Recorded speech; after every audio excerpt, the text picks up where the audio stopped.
குருவே சரணம். அனைவருக்கும் வணக்கம். ஹிமாலயாஸோட பீக்கில் இருக்கிறோம். ஸோ இன்னும் கொஞ்சம் நேரத்தில் வந்து பார்த்திங்கன்னா ஸ்னோ அதிகமாக இருக்கக்கூடிய இடத்துல போகிறோம். ஸோ அதுக்கு இடையில இருக்கக்கூடிய ஒரு அற்புதமான ஒரு நந்தவன சோலைன்னு சொல்லலாமா, இல்லை வந்து பார்த்திங்கன்னா இது வந்து இயற்கையின் அழகுன்னு சொல்லலாமா, எப்படி சொல்கிறதுனே தெரில.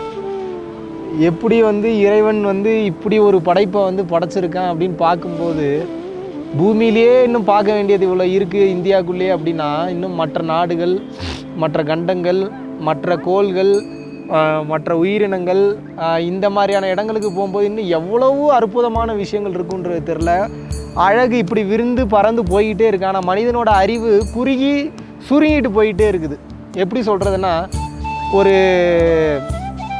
மெசேஜ் அனுப்பும்போது கூட ஜென்ரலாகவே சொல்கிறேன், ஃபவுண்டேஷன் வரக்கூடிய மெசேஜஸ் கிடையாது, ஜென்ரலாகவே நீங்கள் என்ன மனநிலையில் இருக்கீங்களோ அது உங்களிடம் பிரதிபலிக்கும். அந்த வகையில் பார்க்கும்போது ஒரு மெசேஜ் அனுப்பும்போது கூட ஸ்ட்ரெயிட்டாகவே உங்களை இன்ட்ரடியூஸ் பண்ணுறது, உங்கள் பேர், ஊர், எதுக்காக மெசேஜ் பண்ணுறீங்க, என்ன விஷயம், இதையெல்லாம் கிளியராக போட்டு ஒரு மெசேஜாக போடுறீங்கன்னா கூட, வாய்ஸ் நோட்டாக போடுறீங்கன்னா ஒரு 1 மினிட்டுக்கு மேலே போகாமல் போடணும். அப்போ தான் படிக்கிறவங்களுக்கு, மற்ற வேலைகள் இருக்காங்க அப்படின்னா ப்ளே பண்ணி கேட்குறதுக்கு ஈஸியாக இருக்கும். அப்படி இல்லையா, நீங்கள் டைப் பண்ணி அனுப்பும்போது கம்ஃபர்டபுளான லாங்குவேஜில், இங்கிலீஷ்னால் இங்கிலீஷ், தமிழ்னா தமிழ், ஒரு குறைஞ்சது ஒரு 1000 வேர்ட்ஸ்க்குள்ளே இருக்குது அப்படின்னா அவங்க படித்து ரிப்ளை பண்ணுறதுக்கு ரொம்ப ஈஸியாக இருக்கும். ஆனால் சில பேர் வந்து இன்றைக்கி அனுப்பக்கூடிய மெசேஜை ஃபஸ்ட்டு மெசேஜ் ஹாய் அப்படின்னு போட்டு விட்டுறது.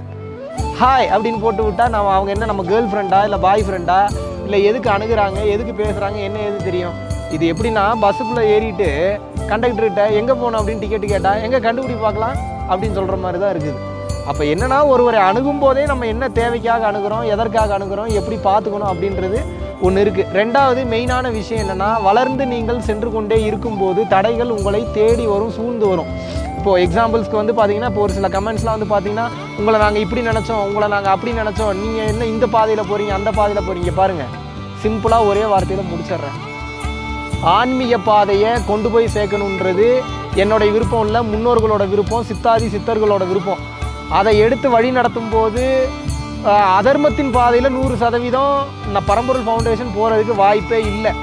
அதை விட்டு ஒரு வகை இப்போ வந்து வழக்கமான ஆன்மீகம், இது நாள் வரைக்கும் நீங்கள் பார்த்த ஆன்மீகம் வேறு. எப்பயுமே சாமி கும்பிட்டுக்கிட்டு ஒரு ஆன்மீகம் கலந்த கற்பூரம், ஊதுபத்தி, ருத்ராட்சம், இந்த மாதிரி கமழக்கூடிய இடங்கள்லேயே ஆன்மீகத்தை பார்த்துட்டீங்க. ஆன்மீகம் என்றது சினிமாவில் இருக்குது, ஆன்மீகம் என்பது இறப்பில் இருக்குது, ஆன்மீகம் என்பது முத்தத்தில் இருக்குது, ஆன்மீகம் என்பது கலவி செக்ஸில் இருக்குது, ஆன்மீகம் என்பது இயற்கை அழகில் இருக்குது. ஆன்மீக இடங்களே கிடையாது. அதனால இந்த ஆன்மீக புரிதலை பரம்பொருள் ஃபவுண்டேஷனோட ஸ்டைலில் எல்லா வகையிலையும் கொண்டு போய் சேர்க்குறதுக்கு தான் இந்த சேனலே தவிர, உங்களுக்கு பிடிச்ச மாதிரி போடுறதுக்கு இது என்டர்டெயின்மெண்ட் ஜோன் கிடையாது. ஸோ அதை நான் ரொம்ப கிளியராக சொல்லிடுறேன்.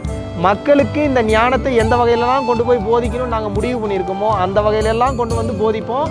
அது எந்த வகையிலையும் வந்து பார்த்திங்கன்னா சமுதாய சீர்கேடாவோ இல்லை சுற்றுப்புற சூழலுக்கு சீர்கேடாவோ அமையாது. அந்த மாதிரி பண்ணுறவங்களா இருந்தால் வந்து பார்த்திங்கன்னா ஏன் சுற்றுப்புற சூழலை பற்றி பேசணும், இல்லை வந்து ஃப்ரீயான டொனேஷன் பண்ணணும். அன்னதானத்துக்கு அதிகமாக டொனேஷன் வராதப்பவே நாங்கள் கிளாஸ் எடுக்கக்கூடிய ஃபண்ட்ஸ் வச்சு அன்னதானம் டெய்லியும் போயிட்டுருக்கு. ஸோ இது நாங்கள் நல்லவங்கன்னு ப்ரூவ் பண்ணிக்கிறக்காக கிடையாது. ஆர்டர் பண்ணாதீங்க எந்த விஷயத்தையும். உங்களுக்கு ஒரு விஷயத்தை ஃப்ரீயாக ஆஃபர் பண்ண வரோம் அப்படின்னா, ஒரு ஞானத்தை யாருமே சொல்லாத விஷயத்தை பெரிய போதனைகளில் சொல்ல வரோன்னா அதை ரெஸ்பெக்ட் பண்ணலனாலும் பரவாயில்ல, உதாசீனப்படுத்தாதீங்க. நாங்கள் அதை கண்டுக்க போகிறது கிடையாது. பட் உங்களால் பல பேர் வந்து ரூட்டு மாறி போகிறதுக்கு வாய்ப்புகள் இருக்குது. ஸோ இதை கெடுத்துக்காமல் நல்ல பாதையில் உங்களால் மற்றவனை நல்ல பாதைக்கு அனுப்ப முடியலனாலும் பரவாயில்ல, நல்ல பாதைக்கு போகிறவனுக்கு எடுக்காதீங்க. அட் த எண்டு எல்லாமே ஒன்றே ஒன்று தான். இந்த ஆன்மீகத்தை நல்ல வழியில் கொண்டு போய் சேர்க்கணும், எல்லா வழியிலும் கொண்டு போய் சேர்க்கணும். சினிமா வழியில் கொண்டு போய் சேர்க்கலாம், டாக்குமெண்ட்ரிஸில் கொண்டு போய் சேர்க்கலாம், மீடியா ஊடக வழியில் கொண்டு போய் சேர்க்கலாம், அட்வர்டைஸ்மெண்ட்ஸில் கொண்டு போய் சேர்க்கலாம். தர்மத்துக்கு என்றைக்குமே அட்வர்டைஸ்மெண்ட் என்பது தேவைப்படாது. ஆனால் இந்த கலியுகத்துக்கு தகுந்த மாதிரி நம்ம மாறிக்கிட்டே இருக்கணும். இன்றைக்கி என்ன பழைய கற்காலம் மாதிரியாக மனிதர்கள் வாழ்ந்துட்டு இருக்காங்க, அதை மைண்டில் வச்சுக்கோங்க.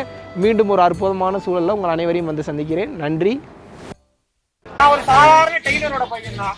அப்படி இருக்கிறப்ப நானும் வாழ்க்கையில 2.5 வருஷத்துக்கு முன்னாடி படாத கஷ்டம்லாம் பண்ணிட்டேன். ஓடி ஓடி ஓடி நுட்கலந்த ஜோதியை நாடி நாடி நாடி நாடி நாட்களும் கழிந்து போய் பழமொழியே தப்பாக புரிஞ்சுக்கிட்டு இருக்கீங்களே. வலது கைக்கு கொடுக்கும் போது இடது கைக்கு தெரியக்கூடாதுன்னு என்ன பண்ணணும்னா, அவ்வளோ கொடுக்கணும், இடையில அவ்வளோ மேட்ரு மறைக்கணும். உங்களுக்கு கொடுக்கும்போது ஏன் அவ்வளோ நீங்கள் கொடுக்கும்போது தான் வலது கைக்கு கொடுக்கும்போது இடது கைக்கு தெரியாது. அவ்வளோ கிஃப்ட் கொடுங்க, நல்ல விஷயங்களும் கொடுங்க அவங்களுக்கு.